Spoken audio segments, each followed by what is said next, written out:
Welcome to the New Books Network. Hi, I'm Elizabeth Ferry. Welcome to another rebroadcast from the RTB archives.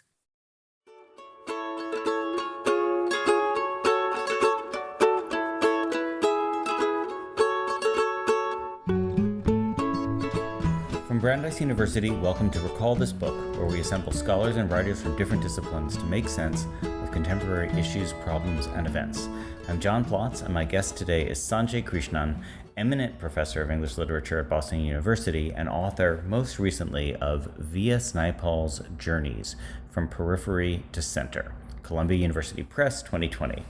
So who exactly was the Trinidad-born Nobel laureate that Caribbean poet Derek Walcott called V.S. Nightfall, and many other post-colonial subjects have called far worse? Well, he's probably most famous for a comic masterpiece written in his 20s, his 1961 A House for Mr. Biswas. But he was also praised and vilified for wide-ranging journalism, essays, and fiction over the following decades, including a series of works like An Area of Darkness, A Bend in the River, and India, A Wounded Civilization, works that studied the post-colonial formations and deformations, to take Sanjay's language, in ways that assigned blame and credit in distinctly unpopular and, to some, unforgivable ways. So Sanjay joins us today because his book offers the first post-colonial reassessment of this complex and maddening writer. Sanjay, thanks so much for joining us on Recall This Book. You know, you have this conception of him thinking of the world's inside himself, yes, as like ways that he understands the world out there is through understanding him inside himself. So he's seeing an argument about critical self-reflection, which is in which the ugliness of all the things that surface, like the racism or the forms of ethno-nationalism, you understand them as surfacing as part of his work, rather than being kind of like accidental prejudices. You understand him as like working through where those feelings might come from. Yes. Yeah. I think that this is something that has been completely missed. People have never been able to sort of grasp this fundamental point about Naipaul's formation, that he was, in fact, sort of in a sense, the post-colonial writer, because the ethno-nationalist wave broke in a particular way in Trinidad in the 1950s. Right. At a point when making arguments that were sort of counter to the standard anti-colonial nationalist argument was actually illegible. And so Naipaul was actually sort of witness to a sort of a kind of a social process that was underway. This was the second, the decolonization had swept through the system, and now there was something else happening as a consequence of that. And so let me back you up right there, because that's really important, and I want to make sure I understand, because I feel like that's consistent with something you say, which I wanted to ask you about. Mm-hmm. Oh yeah, you said that he's one of the first post-colonial writers to think about global parallels between different groups of unprotected and exploited peoples, and he's one of the first writers to focus on the experience of decolonization as an interconnected global phenomenon. Okay, so that's a general claim, but you just made a specific claim about Trinidad. So we should say Naipaul is from Trinidad, he grew up in Trinidad, then he left in 50. When did he leave in 50? Yeah, he was born in Trinidad in 1932. He went to school in Trinidad, and he won a scholarship that took him to Oxford University in 1950. So that's the classic. That's the Windrush generation, isn't it? No, it's before, just a little. A little. So he goes to England in 1950, and then he graduates in 1954 and from Oxford, and then he sort of tries to get started as a writer in London. And he returns to Trinidad for a visit in 1956, shortly after he has completed Miguel Street. Right. And it's in 1956 that he comes into direct contact with the kind of racialist politics, of kind of competing nationalisms, if you like, different groups having different visions for the society as it sort of moves towards independence.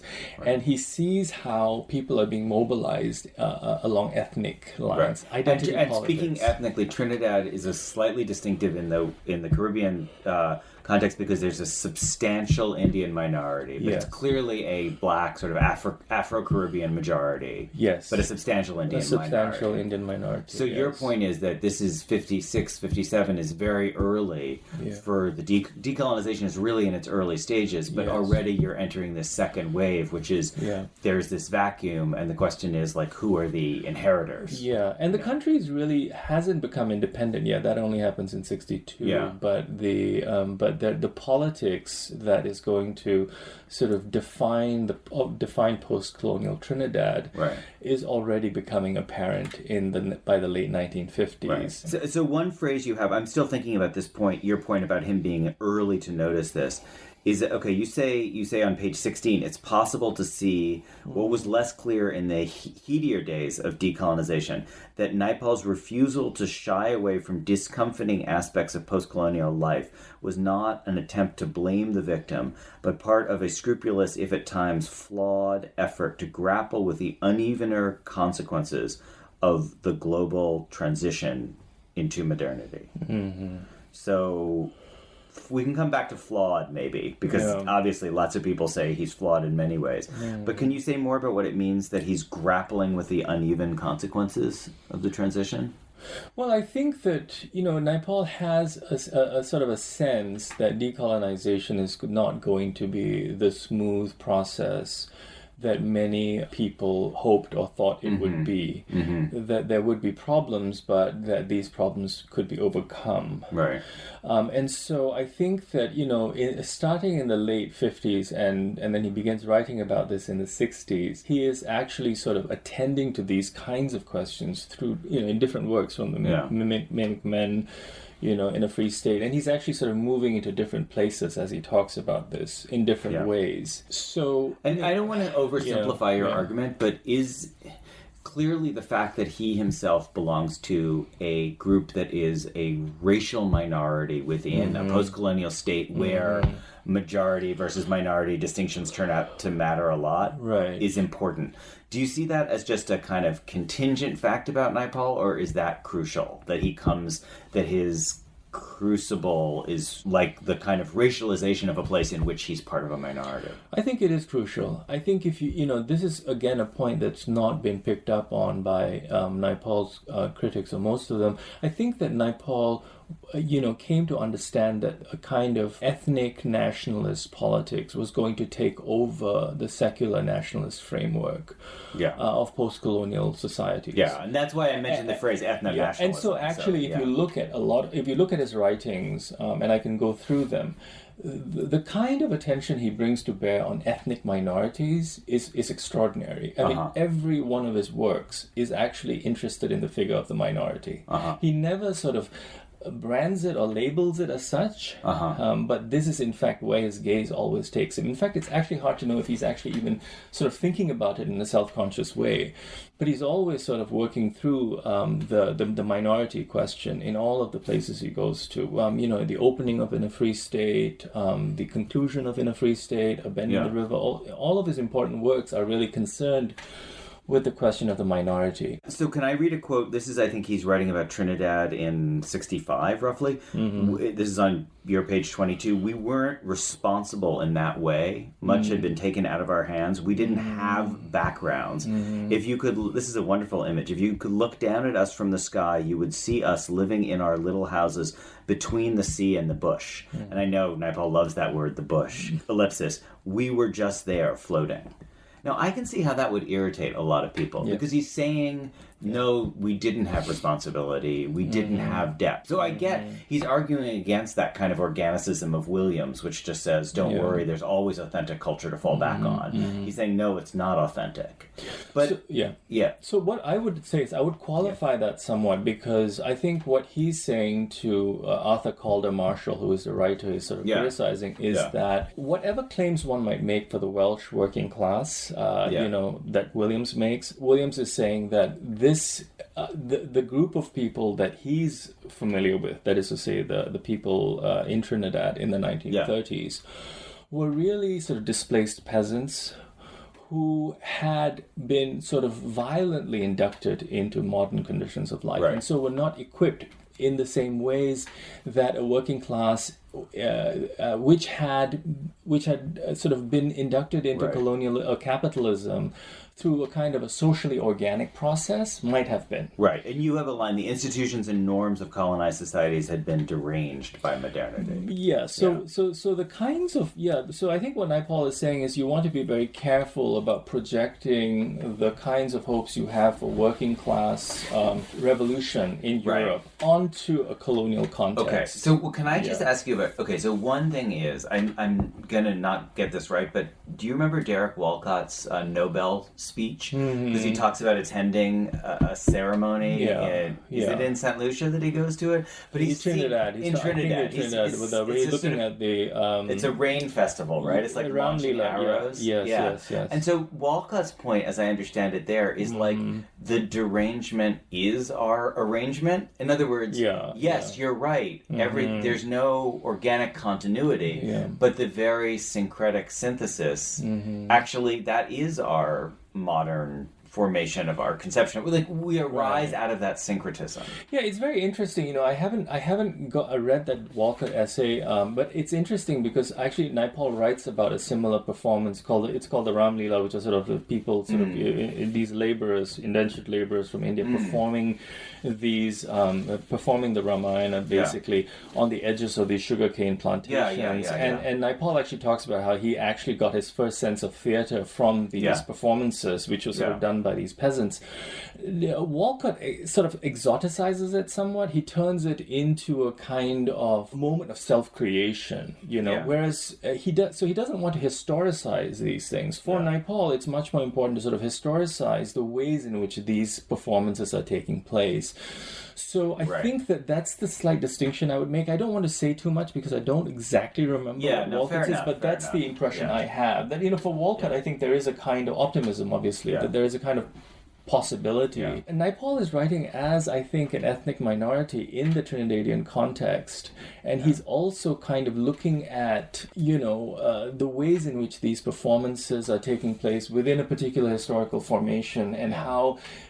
You know, and I write about some of this in the book, that some of the kinds of cultural or social practices that emerge out of this context are not necessarily sort of aligned with the forms of the kinds of institutions that, you know, you want to sort of begin to have in place as you move towards, you know, producing a kind of democratic political structures. So I think that there was work to be done, and that kind of work is what Naipaul is much more interested in sort of teasing out through his writing. Yeah.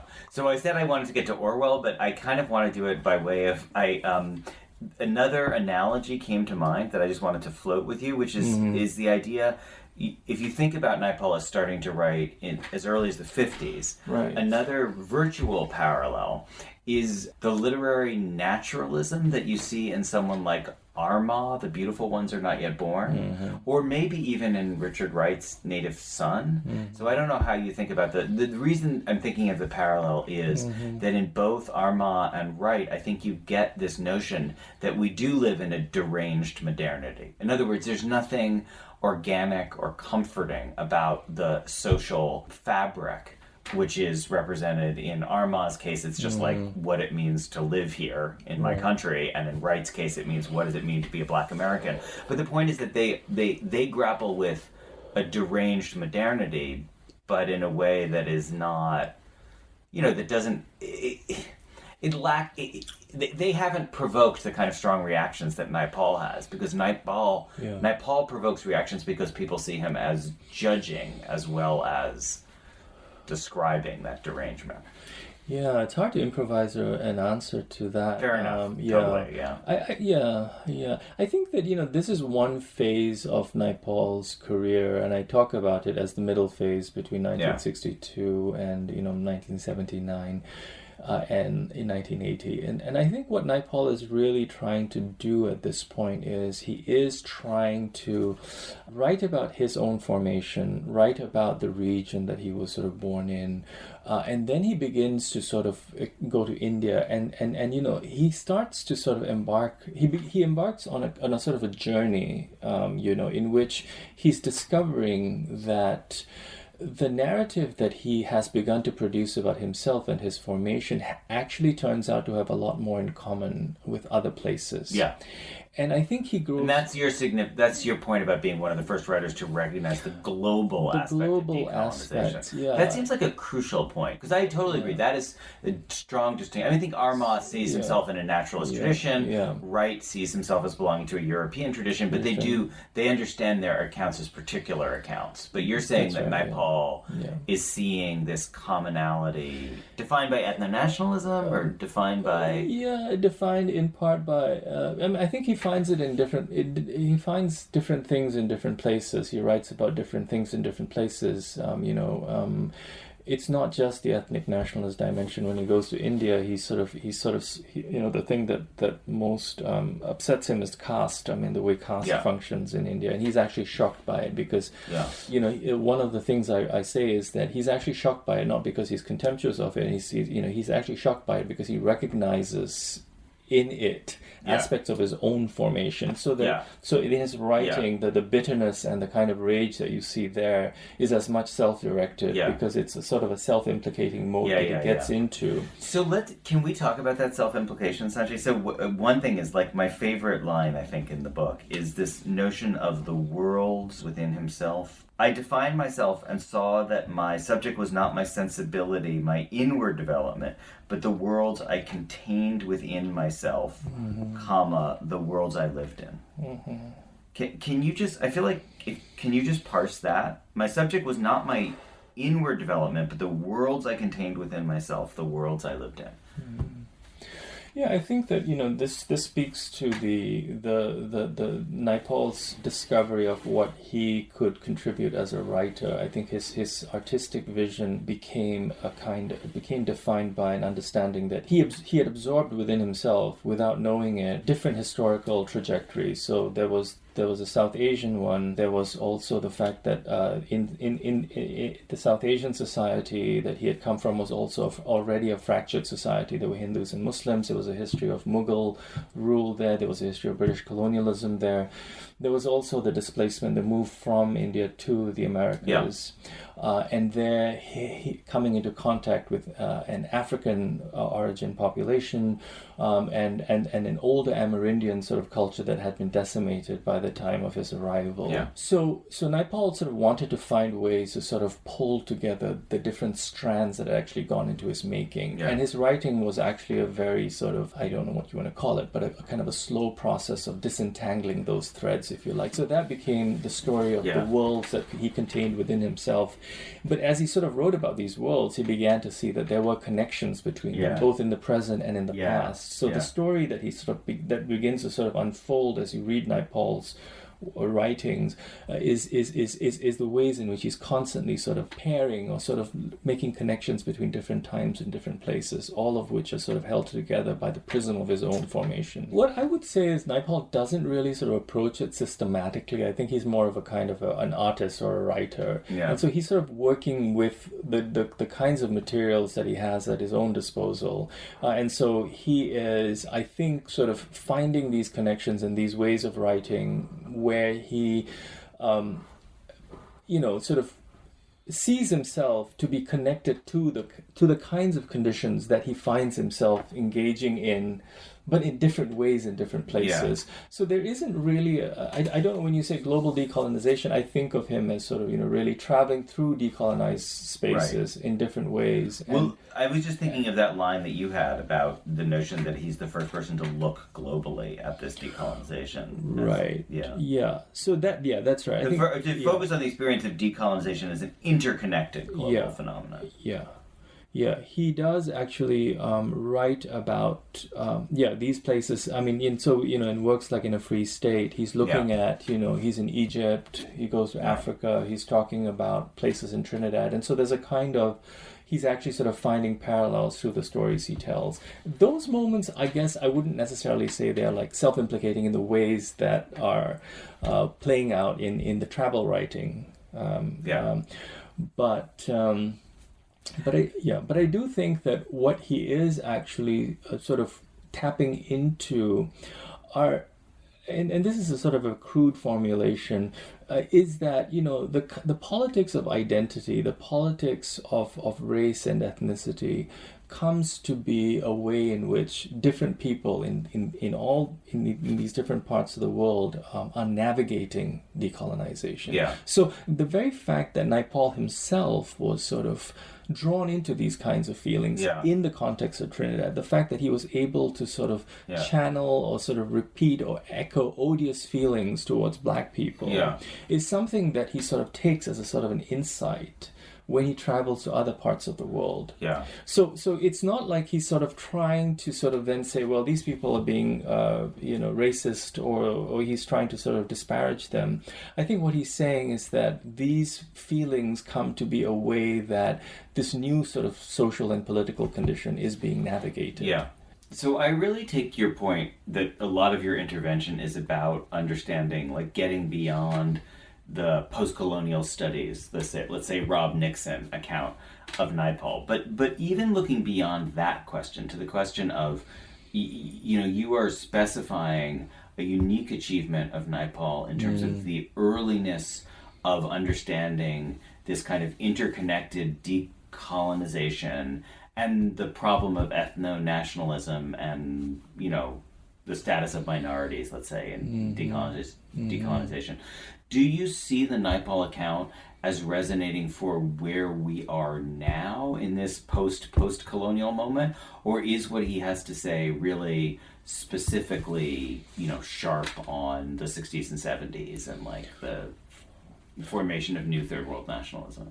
I think that it speaks to our moment in all sorts of ways because, the question of the minority has become, central across. I mean, if you look at South Sudan, in Myanmar, in India today,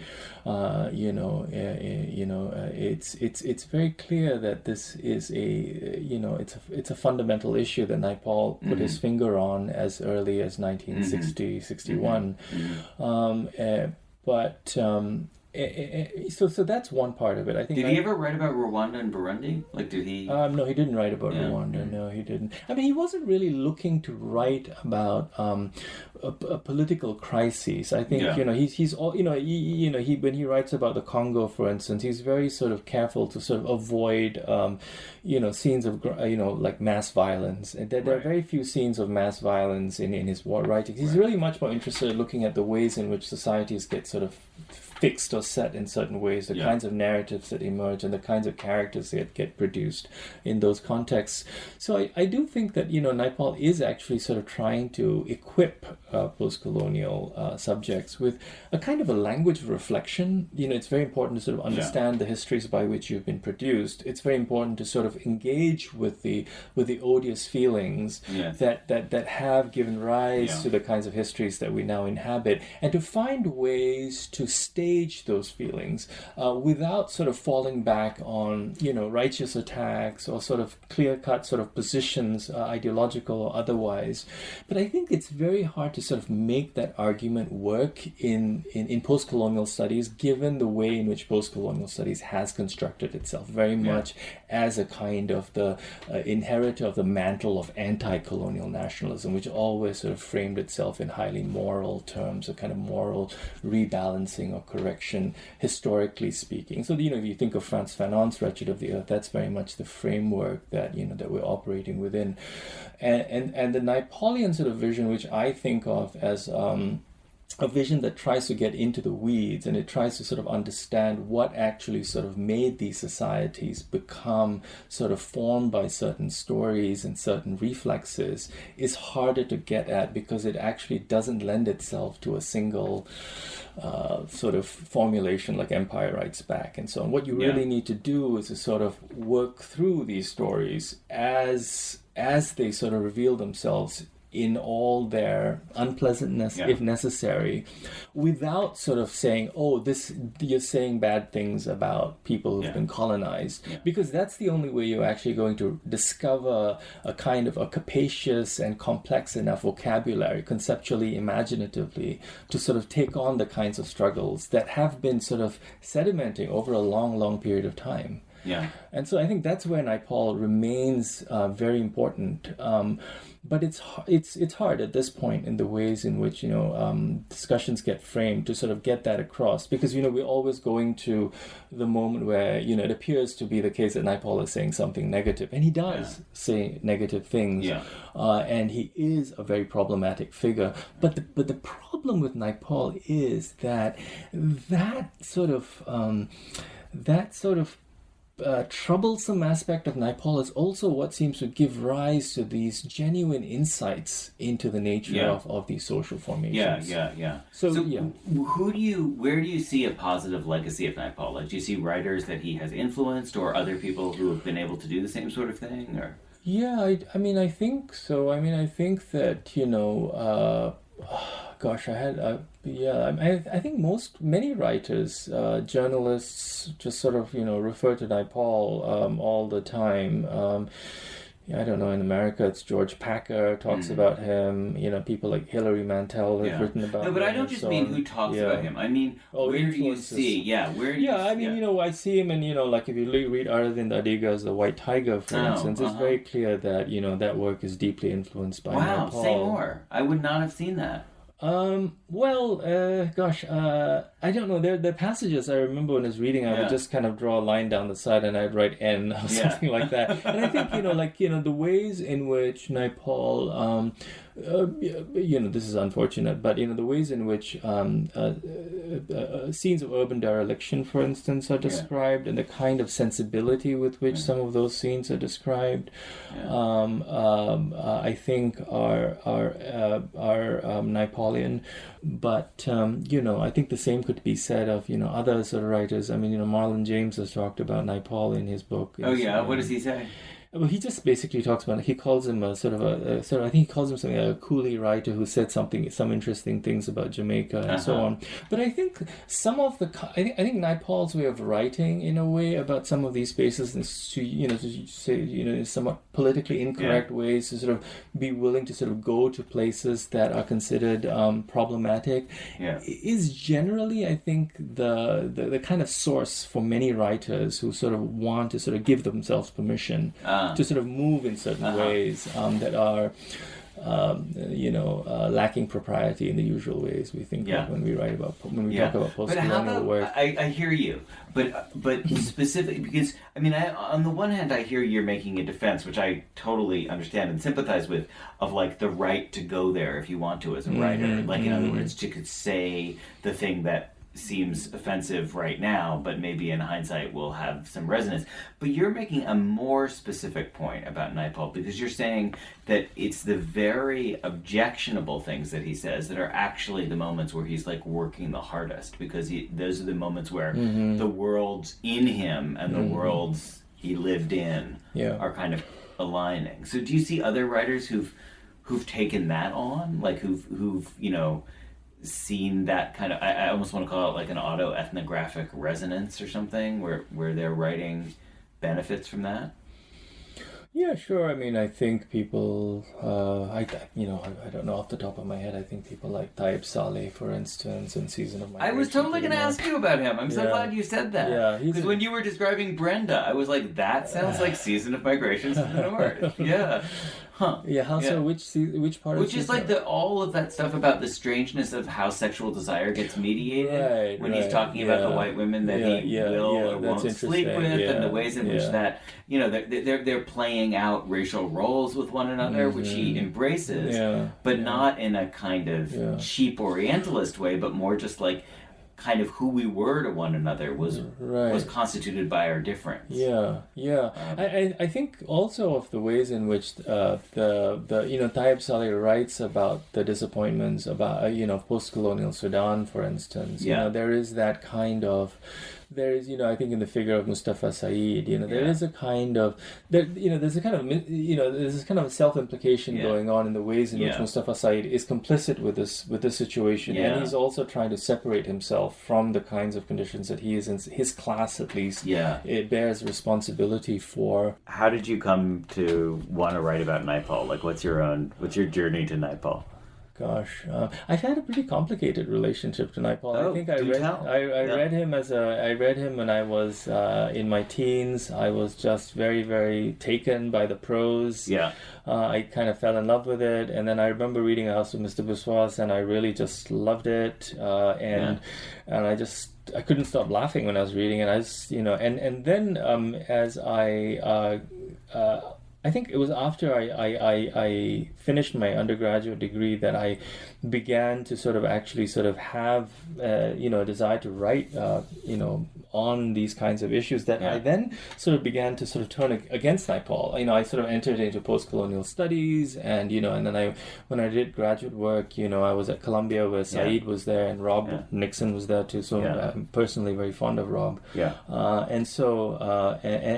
my own sort of, and then I turned against Naipaul because I saw in him all the kinds of problems that postcolonial studies had identified with him. But then, there was a slow process where I sort of started making my way back, and then I realized that he was always sort of someone I had been sort of engaging with in my thought, even though I had sort of pushed him aside or had dismissed him. And so that sort of forced me to sort of go back to him in a way. Well, say more about what that means, that you were always engaging him in your thought. I mean, I was always engaging him, I think, in a sense, in a way trying to say that he was wrong, maybe, or trying to say that some of the kinds of things, the approach that he had sort of taken on or taken up was actually, I don't know, inadequate, politically, unacceptable. But then as I sort of began to sort of read him more closely, I started to sort of understand that there was actually a much more organic aspect to the way Naipaul had come at these questions. He was channeling emotions that I had not been willing to acknowledge as very much part of the fabric of post-colonial societies. So I think this is one of the things that it's a sort of a dark secret, or is that when post-colonial people read Naipaul, they recognize what he's saying, and partly because they recognize what he's saying, they disavow it.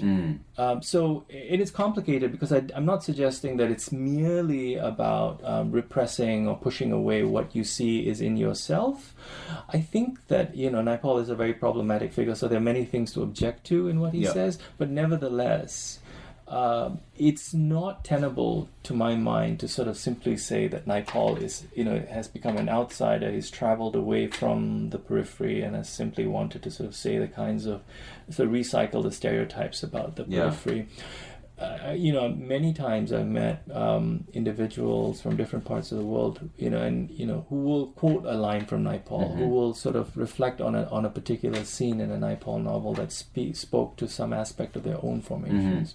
So I think it was really trying to get at that part of Naipaul, and to get at how that part of Naipaul spoke to me in ways that kind of sort of were underneath the intellectual sort of carapace, if you like, that I had sort of developed as a thinker, that became the big problem, and to sort of try and write about it in a non-academic way. So you're not really trying to argue with post-colonial studies anymore. You're really trying to sort of work around some of those questions. I really, you've really helped me think about that word formation, like in the sense that you just used it, and also that notion of deformation, like the thing that you might want to disavow, but you nonetheless like that thing that you acknowledge. I acknowledge mine. The thing is like thing of darkness. Exactly. That area of darkness. I acknowledge mine. No, but I was just thinking, doesn't that Beyonce song called Formation? Which it's a great song, but it would be amazing if Beyonce would write a song called Deformation too, which would be about like the things that you wish you could disavow, but you cannot disavow. And I think that's one of Naipaul's strengths, to sort of make the deformation the formation, and to sort of own it. To own it without saying, "Oh, I overcame it," or I'm filled with self-loathing, and so I'm just going to write about myself. No, it's not that. It's really about historicity. It's really about sort of working through something, And so when you accept that, then you're not really trying to sort of overcome it. You're not really trying to move, you're not trying to get through catharsis to a point where you are sort of liberated in the Fanonian sort of formulation. It's not that. It's really an endless process. This is it. it. This is where we are. This is what we need to work through. This is the idiom that we need to sort of work with. Yeah, so I'm trying to write about the late Willa Cather right now, and she's got an amazing late story called Two Old Friends, which is just about, the limited, it's basically about the limited resources you have in a small town for social life, and these two guys who are friends, and this is by far the best thing about their lives, and then they just screw up the friendship over essentially nothing, and it's non-reparable, and I'm just interested in how Cather, by the end of her life, obviously in her early phase, like Pioneers or My Antonia, she has this kind of optimistic remaking the world. I mean, it's a colonial vision, but by the end of her life, she's kind of locked in this fact of, even if you're part of the dominant culture, which she is for sure part of the dominant culture, you are nonetheless caught with these deformations that are inescapable. Yeah. And you're right. How do you own them? That's really interesting. Yeah, I think we do need to find a more capacious and nuanced way to talk about deformation. I think not to sort of, say, let's celebrate deformation. I think it's much more about let's find ways to sort of work through them. If you were going to celebrate it, it wouldn't be deformation anymore. I mean, because that's the point about a song like Formation, which is like you can take pride in all of those things, and that's great. But what do you do about the things that you can't take pride in? And the minute you just say, oh, but I also take pride in those, then that's not deformation. It's just formation. So the point is... I think that's really good. I think that's right. And I think that, in a sense, is what I found myself, to go back to this question about why did I go back to Naipaul. I think I found in Naipaul's writing a sort of persistent engagement with that question that I could not find anywhere in postcolonial studies or in any postcolonial theorist. And I feel that in some ways is the well, it's not the, but one of the most important questions for those of us who are interested in cultural criticism. That's great. Okay, well, so I should conclude tonight by saying that Recall This Book is hosted by John Plotz and usually by Elizabeth Ferry, though not tonight, with music by Eric Chaslow and Barbara Cassidy. Sound editing is by Claire Ogden, website design and social media by Caliska Ross. And as you know, we always want to hear from you with your comments, criticism, suggestion for future episodes, or even your favorite Naipaul line. You can email us directly or contact us via social media and our website. If you enjoyed today's show, as you know, we would be extremely happy if part of your formation was to write a review or to rate us on iTunes, Stitcher, or wherever you get your podcasts. And you may be interested in checking out past conversations with Quinn Slobodian on the rise of ethno-nationalism, interviews with Shishen Liu, Zadie Smith, Samuel Delaney, and Mike Lee. And so once again, Sanjay, thank you so much for coming. Your book is called V.S. Naipaul's Journeys from Periphery to Center, published in 2020, I believe, right? By Columbia University Press. Totally fascinating book. Highly recommended. And from all of us here at Recall This Book, thank you very much for listening.